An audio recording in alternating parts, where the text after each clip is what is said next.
Bonjour, je m'appelle Marine, je suis journaliste indépendante, j'aime beaucoup voyager et découvrir de nouveaux horizons. Je profite de la 9e édition du Festival international de jazz de Port-au-Prince pour vous parler aussi d'Haïti. On dit que la musique adoucit les mœurs, alors peut-être que votre regard changera sur ce pays souvent victime d'idées fausses.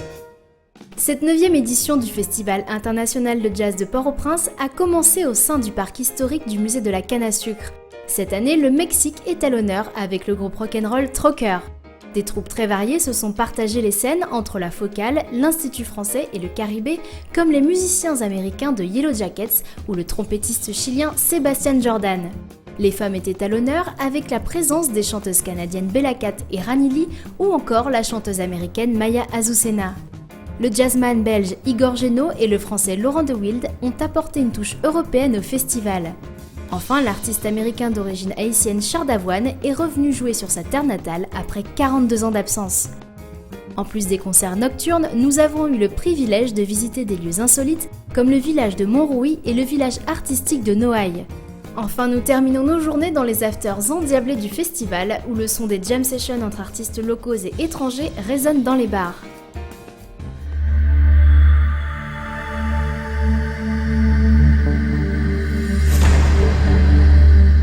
Ce matin, nous partons en plein centre de Port-au-Prince visiter un lieu phare de la capitale, le marché en fer. Le centre-ville a été l'un des endroits les plus durement frappés par le séisme du 12 janvier 2010. La ville porte encore de profondes blessures. Les ruines sont toujours omniprésentes et je me demande même comment certains bâtiments tiennent encore debout, mais la vie a depuis repris son cours. Le marché en fer a été totalement détruit par le séisme. Seule la partie centrale aux 4 tours a plus ou moins résisté aux assauts de la terre. Cette photo, prise le lendemain du drame, prouve la violence de l'événement. En 2011, le marché en fer a été le premier édifice public à être totalement réhabilité. Aujourd'hui, le marché en fer est une mine d'or. Plus de 200 commerçants y travaillent chaque jour. On y trouve de tout pour la consommation quotidienne, des fruits, des légumes, des produits de beauté, de la viande ou encore des œuvres artisanales, y compris des tortues. Elles ne servent pas d'animal de compagnie mais de remède. Ce que mon guide m'a appris, c'est que certaines femmes enceintes utilisent le sang de l'animal, mélangé à d'autres substances, comme fortifiant pour le bébé avant sa naissance. Jean-Michel travaille ici depuis plus de 30 ans.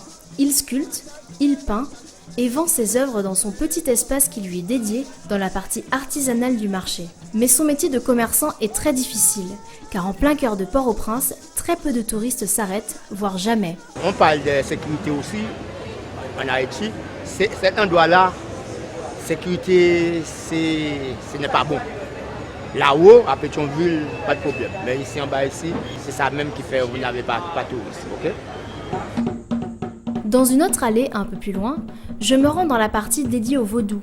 Je me retrouve dans des passages étroits, entourés de sculptures étranges, faites de crânes humains, de cornes d'animaux et de poupons en plastique démembrés.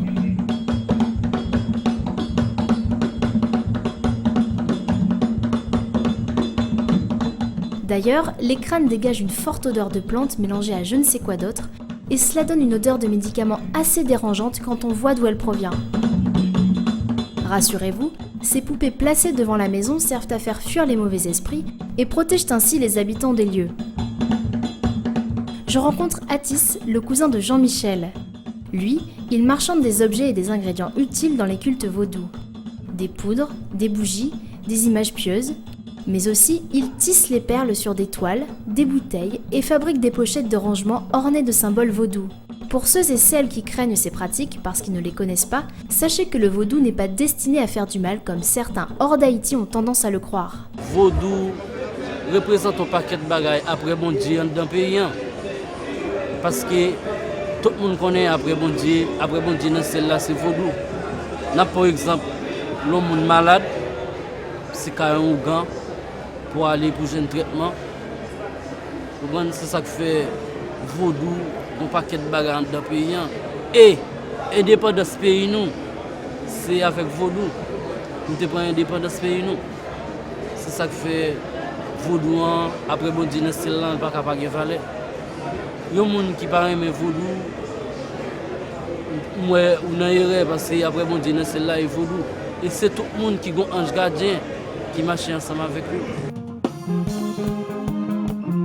À la Focale, l'ambiance est brûlante. Des figures de la musique haïtienne se produisent sur cette scène gratuite, ouverte à tous, et la ville entière s'est pressée dans la petite cour de la fondation. Plus de 1000 personnes s'entassent devant le podium.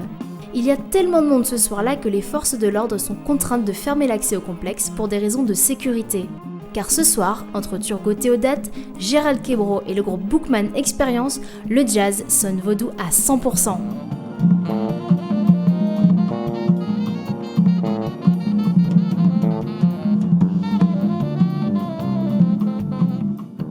Turgot Théodate est un musicien haïtien qui découvre le saxophone à 23 ans alors qu'il étudiait à Paris.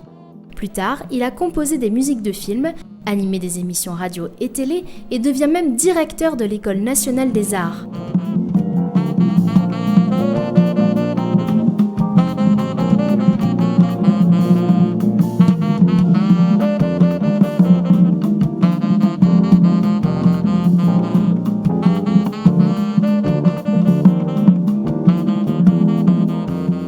En marge de cela, il a collaboré avec plusieurs musiciens haïtiens de jazz et a navigué entre ses propres groupes. Aujourd'hui, Turgot Théodate résonne avec Vaudou Jazz. Ça consiste à utiliser les rythmes du vaudou, les mélodies aussi, et puis maintenant d'utiliser le principe d'improvisation du jazz. Donc c'est de l'improvisation sur les rythmes vaudou. Mais en même temps, comme dans le vaudou, il y a non seulement des rythmes magnifiques, divers, et il y a aussi des mélodies magnifiques. Donc voilà, j'associe les deux et ça donne le vaudou jazz.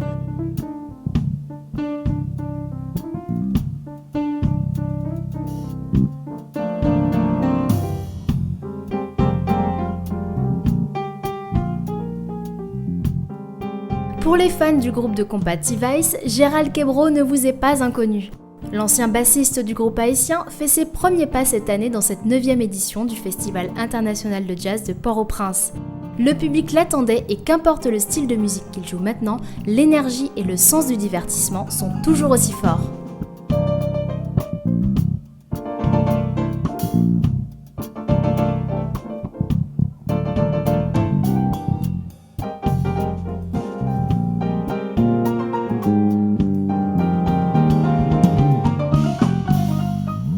On ne passe pas de musicien de compas à un musicien de jazz comme ça.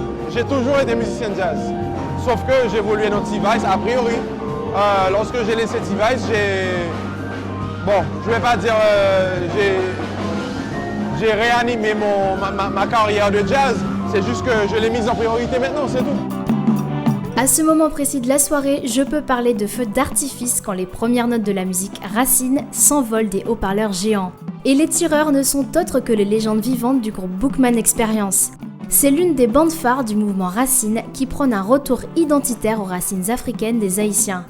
Depuis 1978, Lolo et Manzé, les fondateurs, marient les guitares électriques au tambour et les bambous au synthétiseur. Le tout servi à la sauce haïtienne, agrémenté au rythme traditionnel de la paysannerie locale, le rara et le vaudou. Sachez que c'est l'un des groupes haïtiens les plus reconnus dans le monde.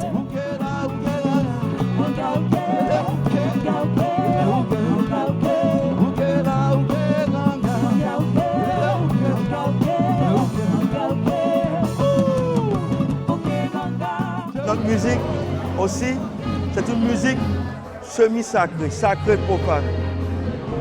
Et c'est une musique de révolution, c'est une musique de spiritualité, c'est une musique de changement.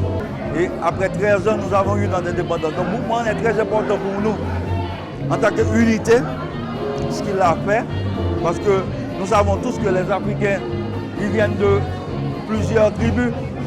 Même en Haïti, il y avait des problèmes, même si le créole a été une langue unificatrice. Mais, quand même, ça a été difficile pour les marrons et les autres de s'unir ensemble et de faire cette révolution. Donc, Bookman, c'est très important pour nous.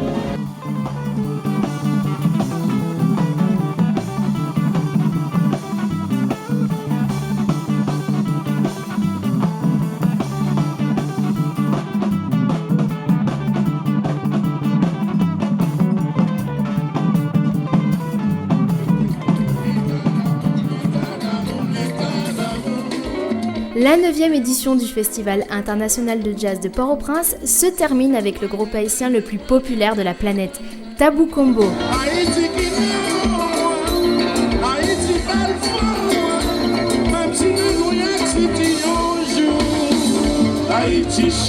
Leurs mélodies sont toujours groovy, dominées par le compas, avec des touches de funk et rara.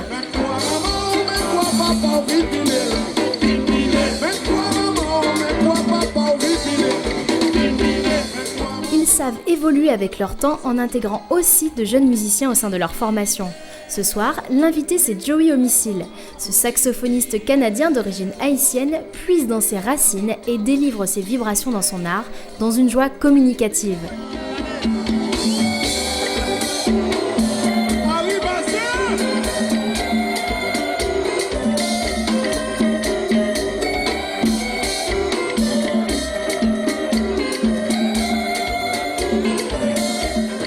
Cette 9e édition prend fin sur des airs de compas sur la place Saint-Pierre, bondée de monde. Le Festival international de jazz de Port-au-Prince rassemble, en plus d'artistes talentueux, des atouts qui font de cet événement une manifestation unique. Port-au-Prince rend hommage au jazz en mixant toutes les classes sociales de la ville grâce à ses scènes et afters gratuits, toujours dans des lieux incroyables comme le parc historique de la canne à sucre ou encore les somptueux hôtels de Pétionville. What I would love to say is that I hope that Haitians believe in themselves and know how beautiful and powerful they are as a country and as a culture. C'est une opportunité de venir en une semaine découvrir Haïti, non seulement le festival, mais aussi à l'île d'Haïti. Plus les années avancent, plus le festival finalement se développe, prend une certaine maturité et c'est vraiment un festival qui rejoint un public, je veux dire, que ce soit des gens qui sont intéressés par le jazz ou des gens qui veulent découvrir des nouveaux musiciens, des nouveaux artistes. N'ayez pas peur et que Haïti est un phare, c'est la première république noire, donc venez juste vous retrouver en fait dans ce petit coin de paradis où il y a énormément de choses à apprendre et surtout un esprit qui est peut-être qui est envoûtant. Haïti, c'est un pays avec une culture très diverse, très riche aussi. Donc on a des peintres, des poètes, des écrivains, des musiciens et tout ça, tous ces gens-là essayent de faire vivre la culture, de faire vivre le pays en fait. Les peurs que les gens ont sur Haïti, que ce soit parce que c'est un endroit dangereux, sont pour l'essentiel complètement injustifiés. C'est vrai qu'on est un pays qui a des défis, on est un pays qui a des problèmes, mais on n'est absolument pas un pays dangereux. C'est vrai qu'Haïti a comment dire, un peu moins de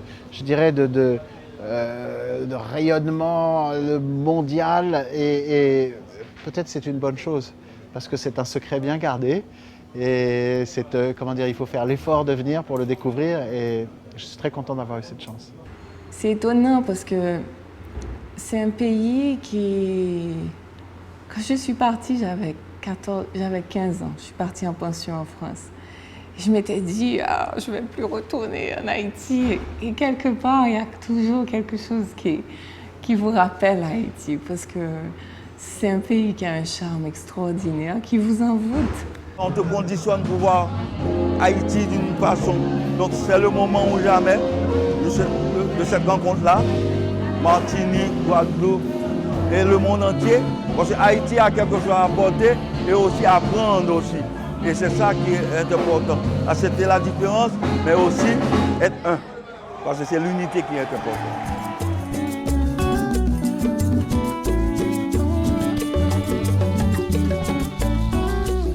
Quant à moi, mon regard a déjà changé sur Haïti. Sans être parti avec une crainte, je sens mes barrières tomber au fur et à mesure. Haïti, c'est Haïti, et elle ne ressemble à aucune autre destination de la Caraïbe. Haïti chérie, la vie pas finie.